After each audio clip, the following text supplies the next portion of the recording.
Jeżowski oraz Mateusz Lech zapraszają na komentarz dnia.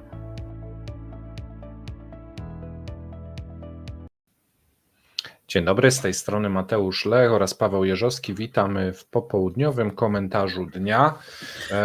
Dziś mamy temat dosyć ciężkiej wagi. Budżet rosyjski normalnie jak na sterydach rośnie, Paweł. Tak, mamy szacunki, słuchajcie, Ministerstwa Finansów, więc oczywiście należy do tego podchodzić z ostrożnością, bo ministerstwo od jakiegoś czasu nie publikuje dosyć dużo szczegółów, nie publikuje danych miesięcznych, publikuje dane kwartalne, w tym momencie publikując dane też zbiorcze. Czasami jest jakaś tam dokładność większa, czasami jej nie ma. A więc może powiemy, co wiemy i jak to wygląda i jak to się pewnie będzie przekładało na sytuację Rosji. A więc tak, jeżeli chodzi o pierwszy kwartał, to według szacunków wstępnych one często się zmieniają potem.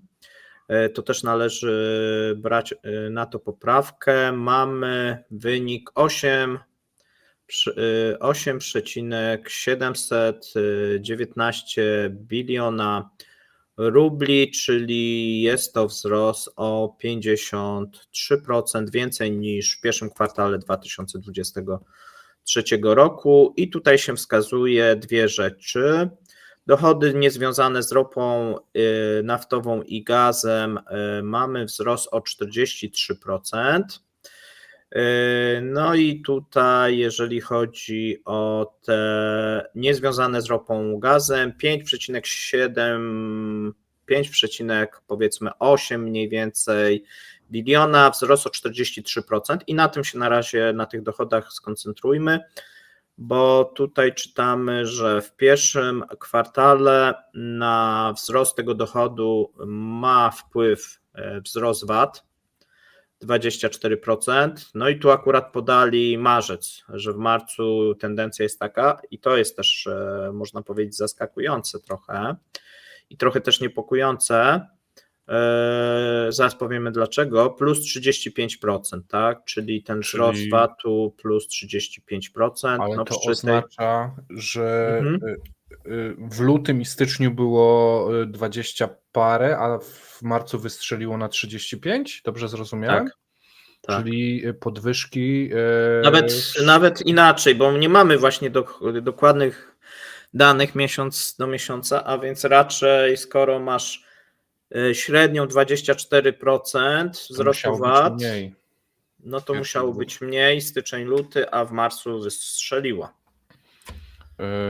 No i dochody VAT, jeżeli nie rośnie konsumpcja, a wiemy, że raczej nie rośnie, to tylko i wyłącznie podwyżki towarów. Bo jak inaczej można osiągnąć to? Tylko i wyłącznie. Dużo wskazuje, że cały czas mamy niekoniecznie, bo pamiętajmy o jednej rzeczy, że firmy też zbrojeniowe z tej części, bo koncentrujemy się na tym VAT-ie od ludności, natomiast te firmy przemysłowe również płacą ten podatek, a więc tutaj jeżeli były na przykład płatności w lutym, a były te przelewy w lutym, to być może coś już udało się zaksięgować budżetowi, czyli jakieś wpłaty i jakiś ten zwrot VAT-u. Być może, tak? Być może były jakieś rzeczy, na przykład sprowadzane i tam był ten VAT gdzieś tam pomiędzy tymi firmami naliczany. Czyli to niekoniecznie może być konsumpcja, ale może też być wzrost produkcji. A w tego wzrostu produkcji nie widzimy. Jeżeli chodzi, mamy stagnację, to widzimy od kilku miesięcy dosyć silna stagnacja, jeżeli chodzi o produkcję przemysłową. No więc nie widać, natomiast wiemy, że w lutym były wypłaty dla firm zbrojeniowych. Czyli te kontrakty, które zostały podpisane do przodu, od nich odprowadzone są składki.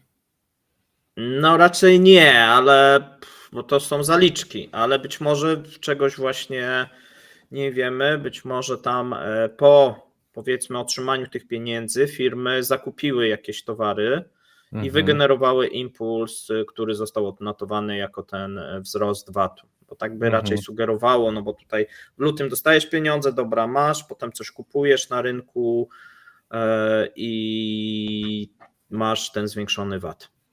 Okej, czyli Duży wzrost, tak? Z kilkunastu procent na kilkadziesiąt, tak dwukrotny chyba wzrost VAT-u. tak. Jeszcze jeden element, bo całościowo wpływy w stosunku do roku zeszłego to ponad 50% więcej według. Tak, tylko jedną rzecz trzeba wziąć pod uwagę, że w zeszłym roku była niska baza dosyć i niskie dochody, jeżeli chodzi o ropę, gaz, szczególnie ten pierwszy kwartał, bo to było po wprowadzeniu price capu, ale do tego wrócimy. Właśnie, bo chciałem tu wrzucić też tą liczbę, astronomiczne wzrosty wręcz z przychody z ropy i gazu, 79%. Ale to zaraz wytłumaczymy też, bo to nie jest tak do końca. Brzmi po prostu jakby Rosja odkryła nowe kraje gdzieś na świecie, które mówią: o, ropa i gaz, to my chcemy. Mamy Nie, wolumen się nie zmienił, wolumen nawet spadł, jeżeli chodzi o dostawy. Tak. Natomiast tam się jedna rzecz zmieniła i to też wytłumaczymy, ale zanim do tego przejdziemy, to jeszcze te dochody poza ropem i gazem. Tutaj duży wkład oprócz VAT-u, aukcje jednorazowe dotyczące wydobycia czy udostępnienia łowisk w dużej mierze, jeżeli chodzi o. One się odbywały na jesieni, natomiast te wpływy, chyba to był październik jakoś, tak, myślę, że to był październik, natomiast te wpływy pojawiły się w tym roku. A komu to udostępniane jest w takim razie? To Rosjanie sprzedają miejsca połowowe komuś? Tak, rząd sprzedaje miejsca połowowe, jeżeli chodzi o. I to były duże aukcje. Tutaj nie znamy niestety sumy, ale być może ktoś z naszych widzów poda, bo my nie odnaleźliśmy. Oczywiście Rosjanie się tym nie chwalą, natomiast wskazują, że to był główny element, jeżeli chodzi o dochody niesurowcowe. I to jest jednorazowy. No bo już nie będzie, no bo to tylko było raz zapłacone. A to się sprzedaje taką licencję, czy takie pozwolenie na wiele lat? Tak, dokładnie tak. Czyli oni się w tym momencie pozbawili możliwości łowienia na jakichś terenach, nie wiem, kosztem Chin? Nie, to raczej było wewnętrznie, być może też jakieś spółki zewnętrzne też w tym uczestniczyły, bo tam było ileś aukcji, na duże aukcje i no można powiedzieć wyprzedaż taka garażowa tego. Natomiast to nie było tak, że to były chińskie firmy, to były z krajów przyjaznych, spółki joint venture i tak dalej, tak? Okej, bo się zastanawiałem właśnie. Natomiast tej łącznej kwoty ja nie mam. W raporcie czytamy tym oficjalnym, że to jest znaczna kwota, która wpłynęła na zwiększenie dochodów. Bardzo ciekawa. Lakonicznie, jak zwykle Ministerstwo Finansów tutaj w tym zakresie jest. A więc widzimy, że no i tutaj się wskazuje też, jak czytamy, że nie należy się spodziewać w następnych kwartałach tak znacznego wzrostu, znaczy, że nie będzie tego efektu. Czyli się wypsztrykali w pierwszym kwartale z tego, co mogli i teraz będą te wpływy mniejsze? Bo ja też wyczytałem, że ten wzrost wpływów z VAT to jest dobra baza do przyspieszenia wzrostu przyszłych przychodów. Napisano w komunikacie. Tak, wzrost VAT, no to jest wzrost przede wszystkim inflacyjny, trzeba sobie też jasno powiedzieć. Czyli dobra baza do przyspieszenia wzrostu przyszłych przychodów, to taka zapowiedź będzie drożej, będzie drożało wszystko, będzie inflacja. Znaczy, no jest już drożej, już będzie w stosunku do zeszłego roku, będziesz miał, no bo jak ci coś już zdrożało i jeszcze zdrożeje przez następny kwartał, no to w stosunku do zeszłego roku te dochody będą większe. No jeżeli przynajmniej konsumpcja, a na razie konsumpcja nie rośnie, też nie spada, czyli jeżeli nie będzie tego efektu jakiegoś znacznego spadku. Zaraz przejdziemy do tej konsumpcji, natomiast może jeszcze poruszymy teraz te przychody z ropy i gazu, bo tu też jest to ważne, dlaczego o 80% nagle, bo wiesz co, ktoś czytając to może powiedzieć, no kurczę, na sterydach 80% wzrostu, to gdzie oni to sprzedają i tak dalej. Popełnia ten sam błąd, który już wielokrotnie przerabialiśmy, że to nie są dochody od sprzedaży, tylko w dużej mierze od wydobycia, tak? Tak, to nie jest od sprzedaży, to jest od wydobycia, tylko tam jeszcze jest jedna rzecz, że w lutym był dodatkowy wpływ związany ze zmianą ordynacji podatkowej i naliczeniem dodatkowej opłaty z tytułu podatku od wydobycia kopalin za czwarty kwartał 2023. Związane jest to ze zmianami w przepisach dotyczącymi zwrotu podatku akcyzowego od ropy naftowej. No można powiedzieć, że oni sobie podwoili ten podatek miesięczny. Aha, czyli tu mamy kwartał, Jakby sobie jeden miesiąc, jakby dodatkowy jeden miesiąc jest. No to tak, wtedy... to jest jeden z elementów. Drugi z elementów to jest rosnąca cena ropy naftowej. No bo tutaj mieliśmy 60, 64, 68, nie? A więc widzimy, że ta cena ropy naftowej cały czas, jeżeli chodzi o pierwszy kwartał, miesiąc po miesiącu rosła, a w przypadku zeszłego roku mieliśmy ceny poniżej 60. Tak, już nie pamiętam, była tak, 50. na początku roku na pewno, bo to ten price cap dopiero wtedy... Mieliśmy ten price cap, a więc tutaj mamy dwa wpływy. Tak, jeden można powiedzieć, tak jakby dodatkowy miesiąc, dołożony po prostu sztuczkami, takimi zmianą ordynacji, no i ściągnięciem dodatkowej kasy z grubsza z firm. Chodziło właśnie o ten zwrot akcyzy i o to, że to zamieszanie z tym tłumikiem. Oni przywrócili ten tłumik, ale z drugiej strony sobie naliczyli dodatkowy podatek na koniec roku. Tak z grubsza. Okay. A więc coś za coś. A wtedy w zeszłym roku zdjęcie tłumika to było po pierwszym kwartale dopiero, tak. Że tu mamy te okresy analogiczne, że tu był tłumik i tu był tłumik, natomiast gdzieś w połowie roku zacznie się dziwne rozjeżdżanie, bo w zeszłym roku w fragmencie nie było tłumika, teraz ten tłumik będzie i tu będzie taki rozjazd w jedną bądź w drugą stronę. Nie? Kosztuje, tak? Tłumik kosztuje budżet i to zaraz sobie przejdziemy do wydatków, bo to jest też tak, że oni liczą dochody, a te wydatki trochę w innej kieszeni.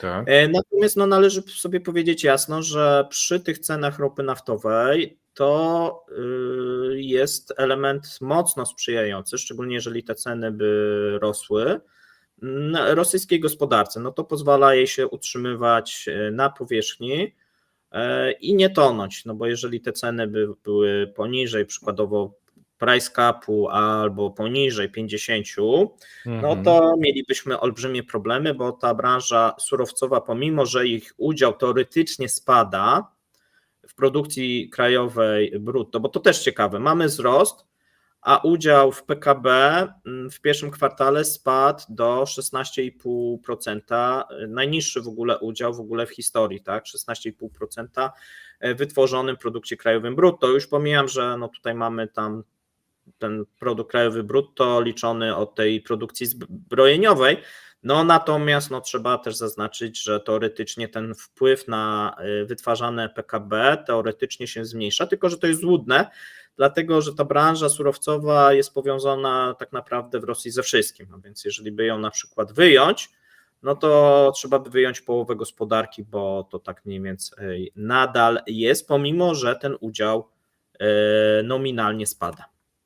Okej, ale teraz tak, powiedziałeś, udział w PKB spada, natomiast dochody rosną i tu ważne, bo ktoś może oglądać nas po raz pierwszy. Dochody podatkowe rosną. To dokładnie, czyli nie dochody firm. Tak, firma nie płaci od tego, co sprzedała, tylko od tego, co wydobyła. Znaczy są trzy podatki, ale można powiedzieć, płaci od wszystkiego. Płaci od tego, co wydobyła, płaci od tego, co wyeksportowała i płaci od swoich dochodów. 3 podatki, tak, w Rosji, a więc Rosjanie łupią te firmy surowcowe, nadal te firmy mają się dobrze, pomimo to, chociaż no, ten rok jest ciężki. I teraz najważniejszym podatkiem jest podatek MET, czyli od wydobycia. Tak. Czyli niezależnie ile sprzedaliście i czy jesteście na plusie, czy na minusie, musicie płacić od tego, ile wydobyliście. I niezależnie, czy sprzedajecie to na rynek krajowy, czy sprzedajecie to na eksport. Czyli tu ten spektakularny wzrost o niemal 80%, to jest dodatkowy po prostu Miesiąc, tak liczymy, tak, miesiąc dodatkowy wpływ taki, i nawet niekoniecznie ponad jest to miesięczny. związane z tym, że Rosjanie zdobywają nowe rynki i sprzedają coraz więcej surowca, bo to akurat nie jest prawda. Jeżeli chodzi o gaz, no to spadają, jeżeli chodzi o ropę, to też wydobywają mniej i mniej też eksportują niż w Tak, czasach przedwojennych.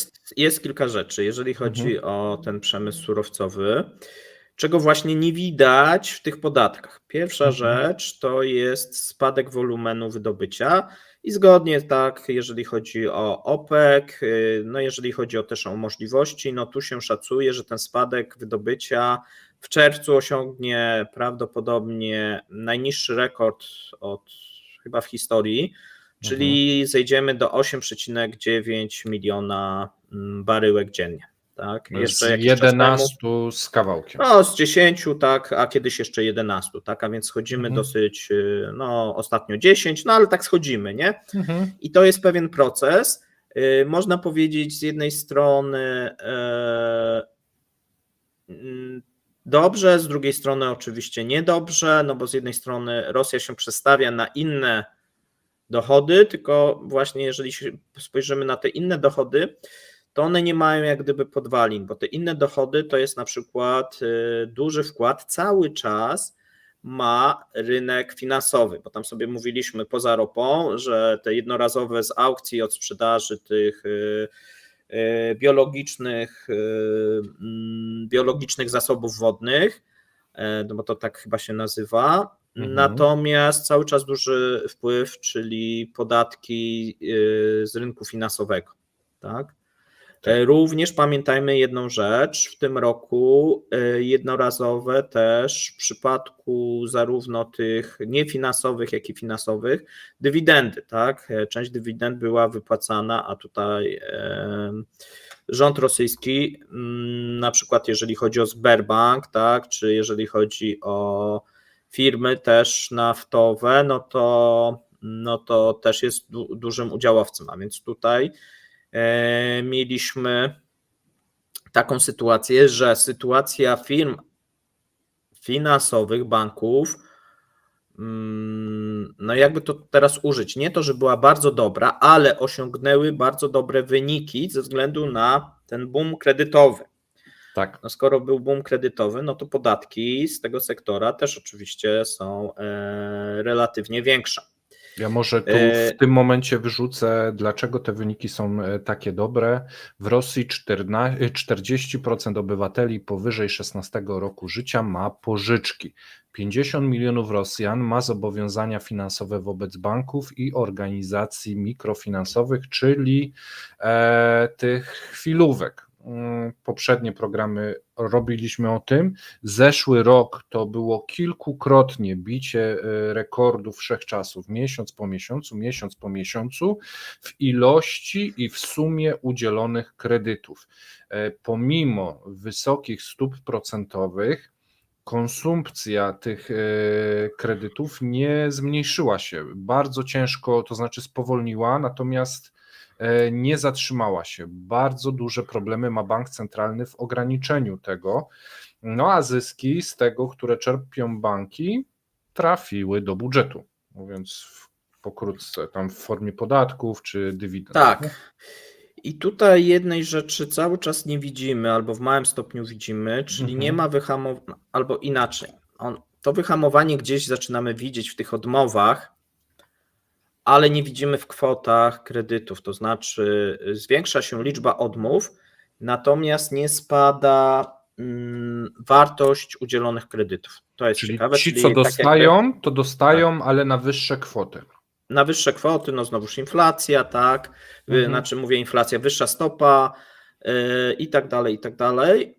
I tu nie mamy spadku, pomimo że bank centralny spodziewał się spadku i to Jeżeli tego spadku nie będzie, to pod znakiem zapytania jest obniżenie tych stóp procentowych w drugim połowie roku, chociaż mamy zapowiedzi Banku Centralnego, że to się wydarzy ostatnie, no ze względu właśnie na te naciski rządowe, tak, żeby tą gospodarkę nie hamować. Czyli widzimy, że w tym pierwszym kwartale nie ma jeszcze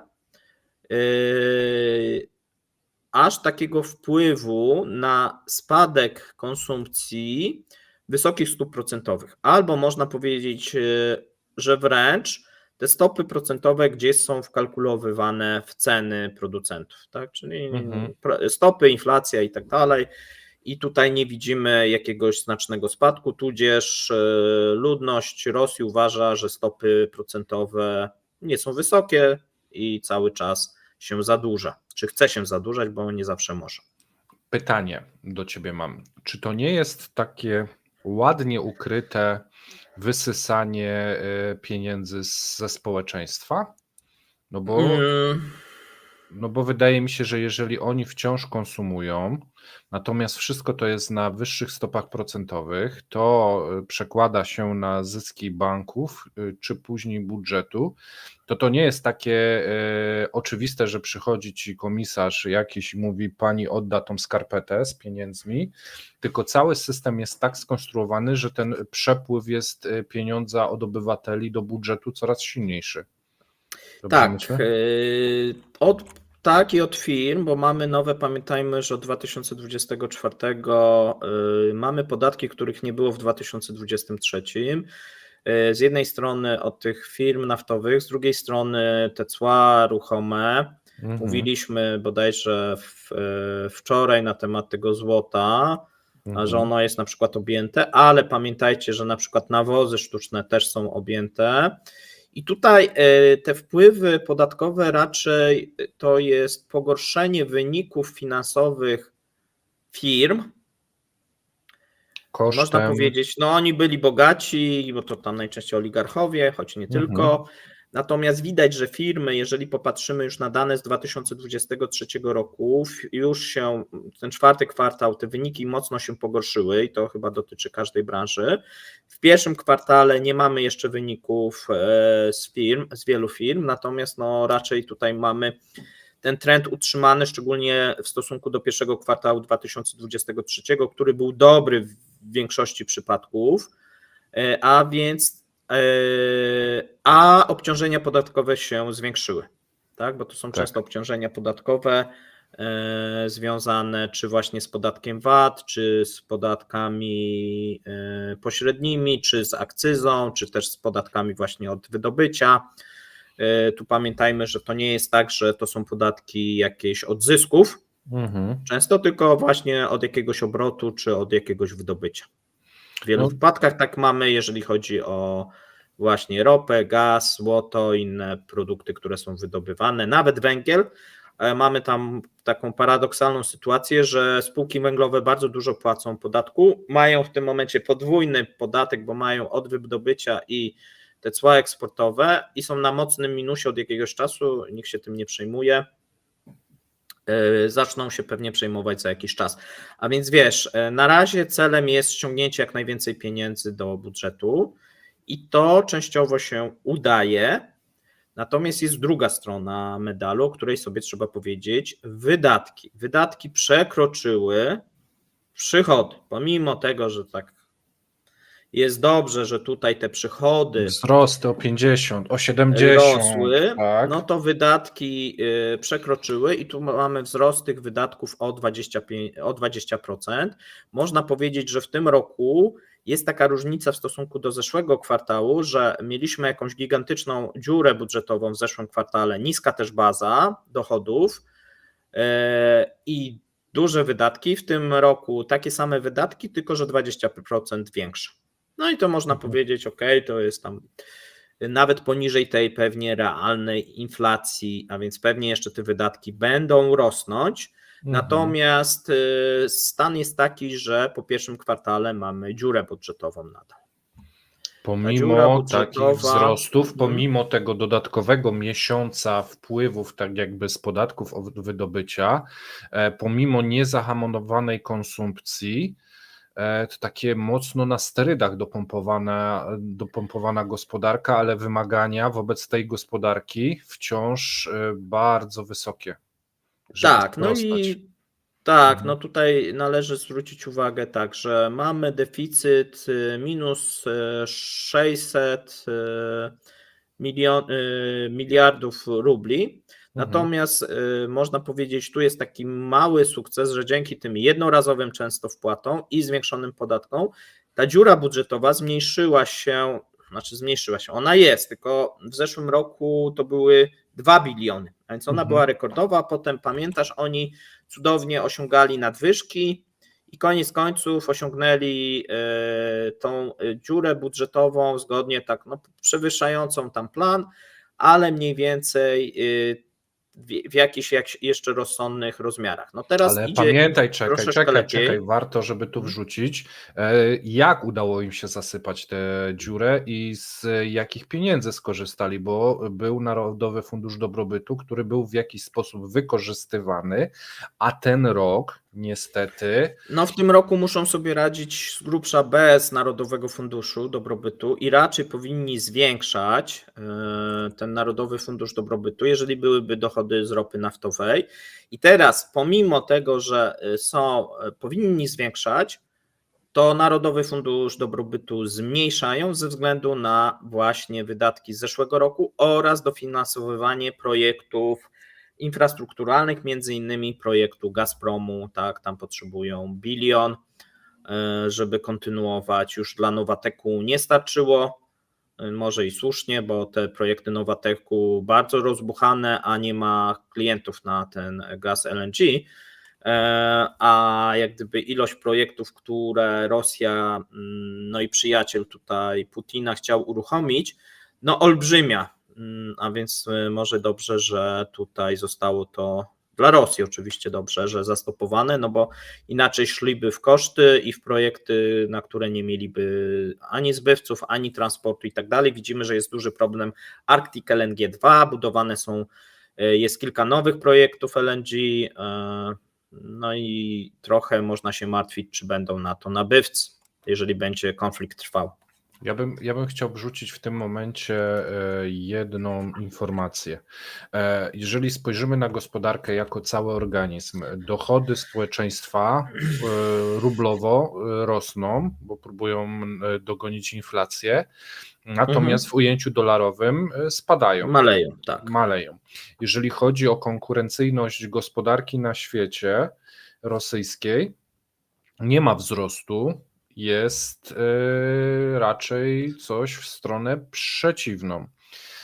Natomiast jeżeli rosną. Zależy jak liczysz, zależy wszystko jak liczysz i Mhm. jakiej miary używasz, no bo oczywiście Rosjanie się chwalą wysokim wzrostem produktu krajowego brutto, tak? No i tutaj wiesz, to jest takie oczywiście złudne, tłumaczyliśmy często, dlaczego w przypadku kraju, który prowadzi wojnę, nie powinniśmy się posługiwać takim wskaźnikiem, natomiast oczywiście Rosjanie się posługują, chociaż tu też widzimy pewną zadyszkę, no bo jeżeli chodzi o ten rok, już się mówi, ten zeszły próbowali tam podkręcać, już stawali się 4., 5., znaczy już byli chyba.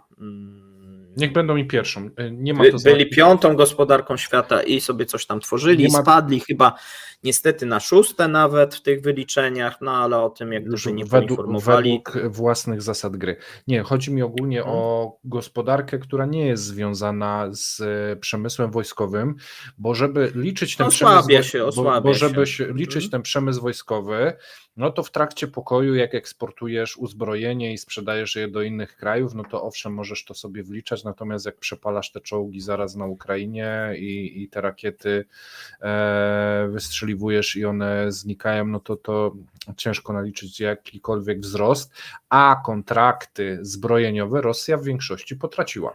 Więc tak naprawdę każda gałąź przemysłu, no poza tym sektorem wewnętrznym zbrojeniowym, który idzie na przepalenie, raczej spada. Dochody ludzi w ujęciu innym niż rublowym, no bo trzeba to patrzeć na gospodarkę globalną, więc w ujęciu globalnym spadają, natomiast dochody budżetowe rosną. Oznacza to, że po prostu śruba ta podatkowa dokręcana jest coraz mocniej na wszystkie firmy i obywateli.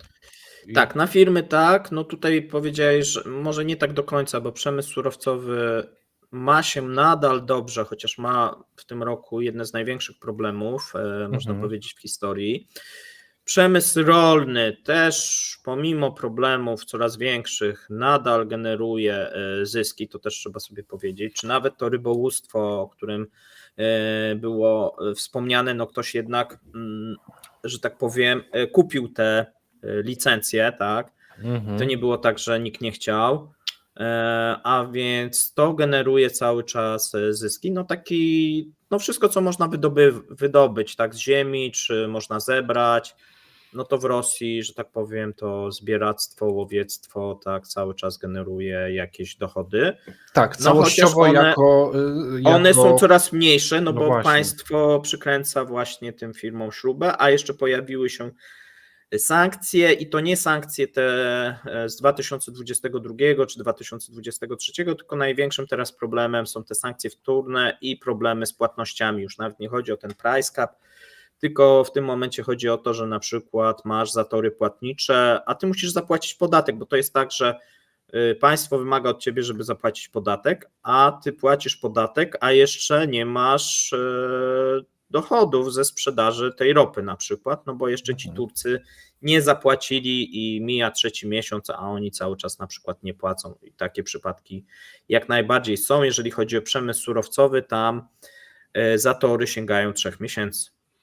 Tak, natomiast trzeba zwrócić uwagę, że w tym momencie przedłużają sobie możliwość prowadzenia konfliktu. Mimo że wysysają środki z firm i społeczeństwa, no to środki do budżetu wpływają. Tak, jeżeli chodzi o ten pierwszy kwartał, można powiedzieć, że bilansuje im się, no bo te wydatki, powiedzieliśmy, one są wyższe, niemniej ta dziura nie jest jakaś duża, no i to pozwala prawdopodobnie w miarę spokojnie przejść do planowanej ofensywy letniej, którą Rosjanie planują, no i tutaj będą kolejne prawdopodobnie wydatki, które gdzieś tam trzeba będzie ponieść. Czy bodziec dodatkowy, taki dodatkowy miesiąc wpływów, jak mieli w lutym poprzez zmianę ordynacji podatkowej, mogą jeszcze zastosować gdzieś w innych miejscach? Oczywiście. Znaczy nie planują teoretycznie, ale tego też nie planowali. Okej. A więc jeżeli mnie się pytasz, tak, oczywiście tak. Firmy, pamiętaj, mając te problemy, które mają, jeżeli chodzi o płatności, jadą często na tych poduszkach finansowych wypracowanych we wcześniejszych latach, dlatego nie widzimy tutaj jakiegoś jeszcze dramatu. Natomiast no wszystko zależy, jak ta sytuacja będzie się rozwijać, od tego, jak będą państwa zachodnie, w tym Stany Zjednoczone, działać, jeżeli chodzi o przede wszystkim sankcje wtórne i uszczelnianie tych sankcji. Bo tutaj, że będą sankcje zupełnie szczelne, no to nie ma takiej możliwości. Zawsze towary podwójnego zastosowania no będą się przedostawać. Tutaj były informacje, że Ukraińcy znaleźli wśród tego uzbrojenia komponenty brytyjskie, niemieckie, francuskie, tak, amerykańskie, nie? Czyli w jaki sposób dostają się te elementy, no żeby takie były jakieś pełne sankcje, moim zdaniem jest to niemożliwe, no musiałbyś tak przestać handlować z Chinami, przestać handlować z całą tą Azją Centralną, no z wieloma krajami, a i tak zawsze znajdzie się jakiś chętny do zarobku, który przeszmugluje ten towar, nie? Tak, tutaj chodzi o to, żeby podnosić cały czas koszty. Tak, z jednego z krajów z Afryki, gdzie ich nagle handel wystrzelił częściami samolotowymi. No tak, no mamy tutaj handel tak, tej Azji Centralnej. Widzimy, że teraz z tym i Turcji wcześniej, no widzimy, że to się powoli zmienia i te koszty, tylko że to idzie powoli, tak? Idzie powoli i można powiedzieć, to jest trochę tak jak taki wąż, który dusi, ale bardzo, bardzo powoli. No i to jest właśnie to złudzenie, że Rosja właśnie teraz cały czas ma się dobrze, no bo mamy taki impuls prowzrostowy, czyli robimy wojnę i wszyscy takie perpetuum mobile, mówiliśmy o tym często, tak, pełno firm pracuje dla wojska, one zarabiają, płacą podatki, dają dobre pensje, podwyższają te pensje, nie? I wszyscy zadowoleni, ale nic nie tworzymy, tak? No bo koniec końców nic nie tworzymy. Bardziej niszczymy niż tworzymy. Niszczymy, tak, i tworzymy terror i śmierć. Natomiast no, na tym jak gdyby buduje się przynajmniej część gospodarki, no bo tam mówiliśmy, ta część cywilna, która nie jest związana z tym, radzi sobie o wiele gorzej. Odbudowa rafinerii też wyjdzie w wskaźnikach, że to jest wzrost PKB. Odbudowa rafinerii oczywiście tak, no bo tutaj będą nakłady tak dosyć duże, trzeba będzie przeprowadzić duże remonty. Ja chciałem porozmawiać o tych poduszkach, bo kiedyś poduszki w Rosji się skończą.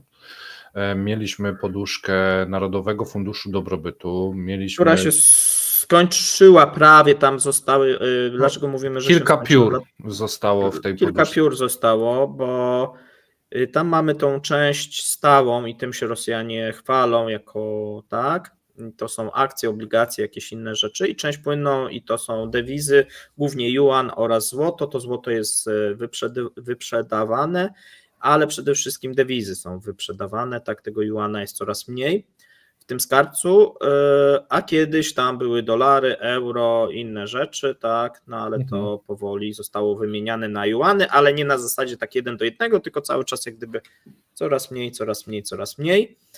No i zobaczymy, wiesz, w tym roku, bo... Ja chciałem jeszcze te poduszki omówić kolejne firm naftowo-gazowych, bo one też miały poduszki, a teraz też muszą troszeczkę do tych poduszek sięgać.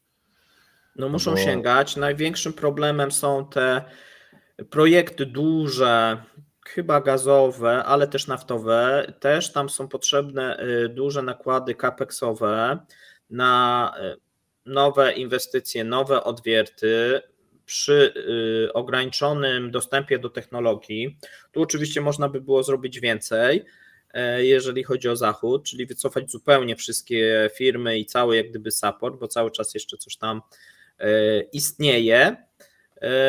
Natomiast jest na pewno skala i koszty są o wiele wyższe dla Rosjan i też odcięcie tych firm od tych przelewów, tak? No zobaczymy, co się uda Ławrowowi uzyskać w Chinach, no bo pojechał, żeby no jednak poprawić tą sytuację, która no robi się, można powiedzieć, krytyczna, jeżeli chodzi o Rosję i tą wymianę z Chinami. Nie wiem, tak? Tutaj można liczyć, że Rosja może pójść na jakieś ustępstwa, tak? Jeszcze w stosunku do Chin gospodarcze, być może coś uzyskać, natomiast zobaczymy też, bo nawet w Chinach mamy z jednej strony władzę, a z drugiej strony podmioty chińskie, które oczywiście są zależne od tej władzy, natomiast też nie chcą ryzykować swojego istnienia. Nie chcą być samobójstwem finansowego, nie popełnić. Tak, bo to może być na zasadzie takiej, że no jak wszędzie, tak, że oni wprowadzą to, co władza chce, a potem dostaną sankcje i potem przyjdą do władzy, a władza powie, ale przecież my wam tak nie kazaliśmy, nie? Wiesz, jeszcze tak, kolejną trzeba było tak robić, żebyście nie zostali złapani, nie? Chciałbym poruszyć kolejną poduszkę, poduszka zasobów demograficznych z ludzi, z pracowników i mobików z Azji Centralnej oraz z Głubinki.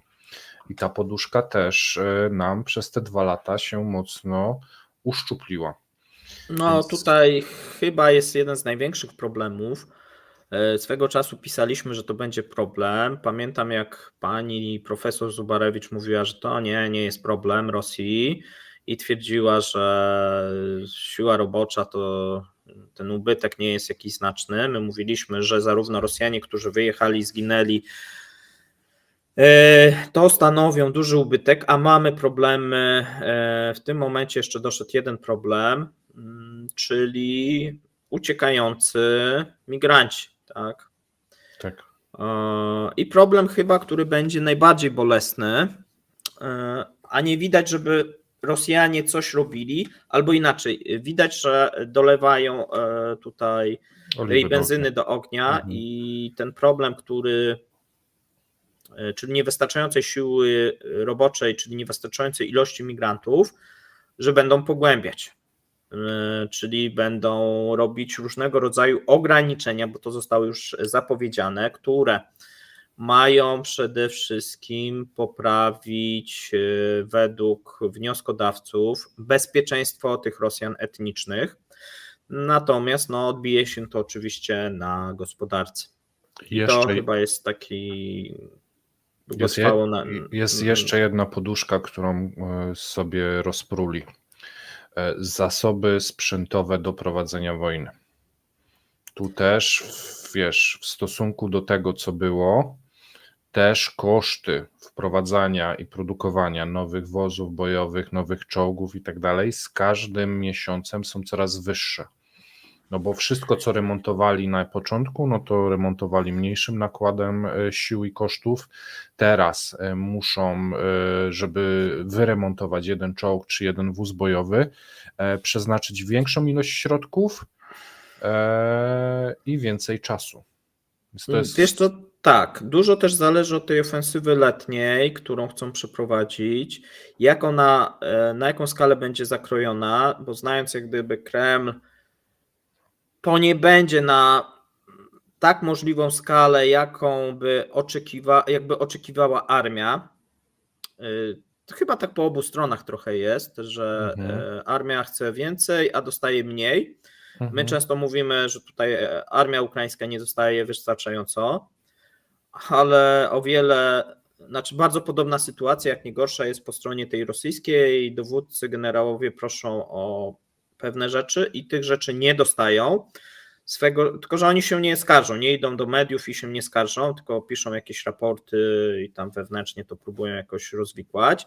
Oczywiście mieliśmy Prigorzyna, który nie gryzł się w język i mówił o różnego rodzaju bolączkach, tudzież czasami mieliśmy tych korespondentów wojennych, którzy czasami też coś nam więcej powiedzieli. Takie małe oddziały, które nagrywały listy do Putina, wideo.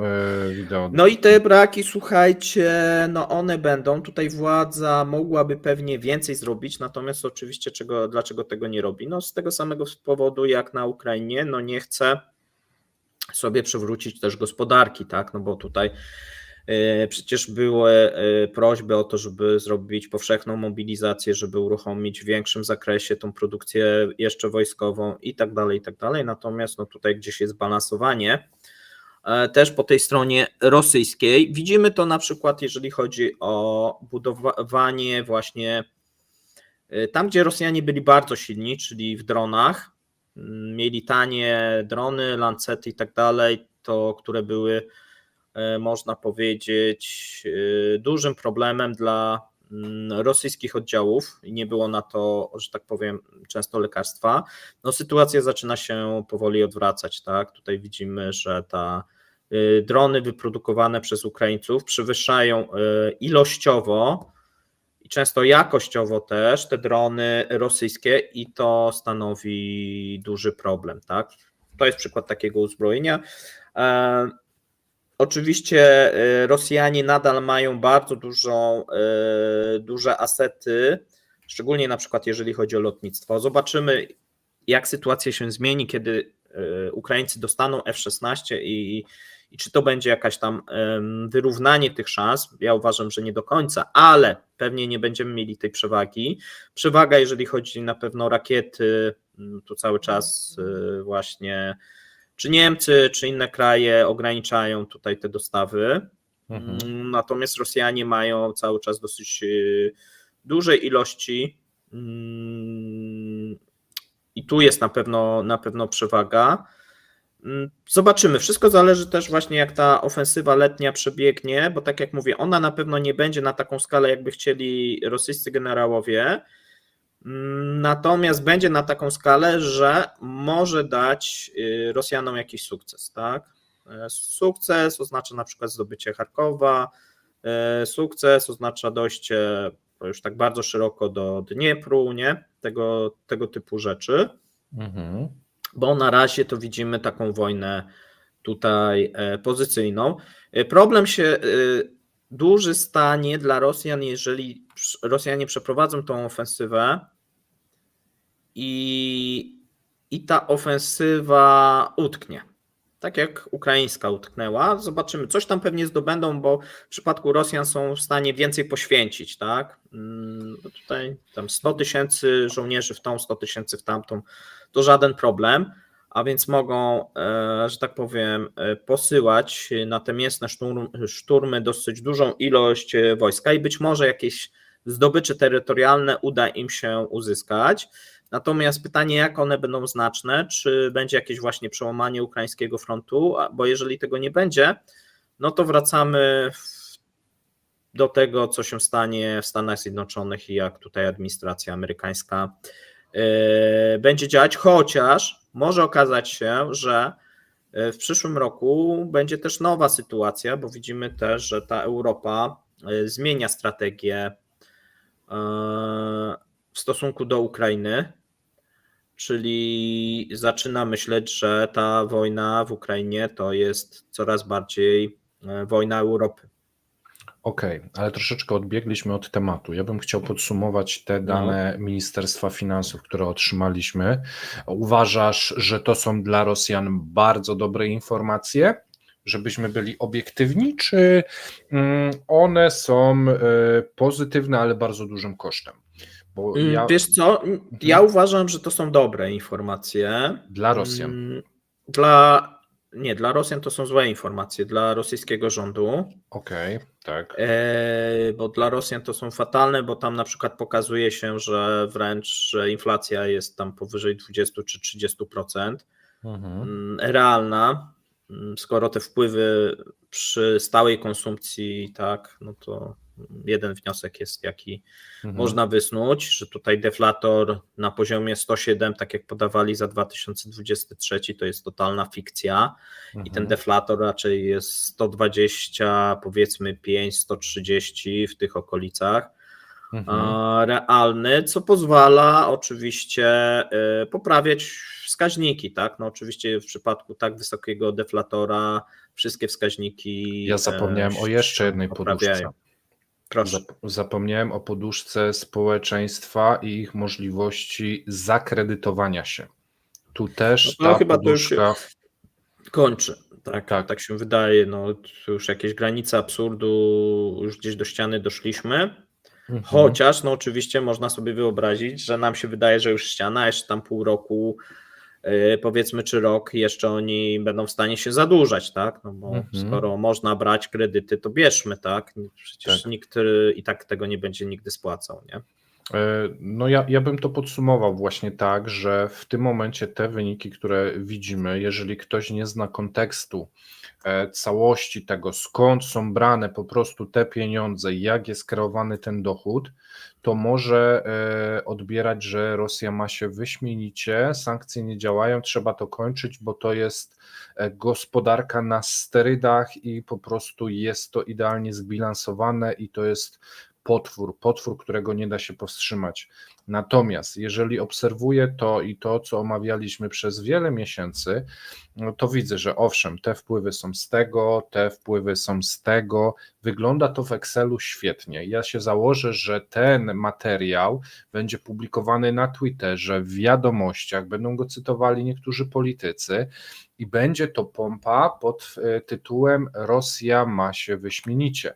Natomiast warto wtedy sięgnąć po ten materiał, aby obejrzeć, z czego to się wiąże i jakie zasoby i jakie rezerwy Rosjanie musieli przepalić, żeby to osiągnąć, bo to o to chodzi, bo trzeba powiedzieć jasno, Rosja przystępując do tej wojny miała tych poduszek kilka właśnie w Narodowym Funduszu Dobrobytu, w odłożonych pieniądzach przez firmy naftowe, w systemie bankowym, który był w miarę zdrowy, w społeczeństwie, które jeszcze nie było tak mocno zadłużone jak teraz, w pracownikach z Azji Centralnej, których można było później mobilizować tysiącami do wojska, więc ten upływ demograficzny też nie był taki istotny.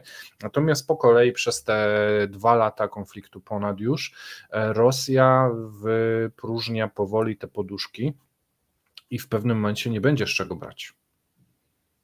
To jest właśnie ten moment, nie wiem, teraz, pół roku, rok, że Gdzie dalej szukać tych pieniędzy, Paweł? No, jak to w podbijanych narodach, tak. A, no to Tylko, tak. że na razie, wiesz, jak gdyby szykuje się, że te podbite rejony Ukrainy, no to będą zasysać pieniądze, niż tam można cokolwiek jeszcze grabić, tak, no bo jednak to są zniszczone rejony i po tej No podbij sposób prowadzenia przez Rosjan konfliktu powoduje to, że nie ma co grabić za bardzo. No właśnie. Znaczy, coś tam grabią ci żołnierze, wiadomo, tak, ale tak, jeżeli chodzi o państwo, przejmowanie jakichś zakładów, no to musisz odbudować najpierw ten zakład, a więc nawet widzimy to w Donbasie, tak. W sumie nie wiem, Rejon czy nie dosyć łatwiej byłoby bogaty. wybudować gdzieś między Rosją a Petersburgiem, wiesz, wzdłuż drogi te zakłady. No przecież to chyba by było nawet korzystniej. No wiesz, teraz koszty odbudowy tego, żeby to zaczęło przynosić z powrotem jakieś racjonalne zyski, no są duże, tak. No Tak. i teraz jeżeli ma tak wyglądać rozbudowa rosyjskiego miru, no to też jest recepta na porażkę. No bo No właśnie. z punktu widzenia ekonomicznego to nie jest racjonalne. No ale pamiętajmy, że Rosjanie nie postępują racjonalnie, tylko ideologicznie. Tak, bo to jest ideologia. Chociaż to nie jest taka ideologia jak ideologia, powiedzmy, z II wojny światowej, czy komunistyczna, tylko zupełnie inna, wielkoruska.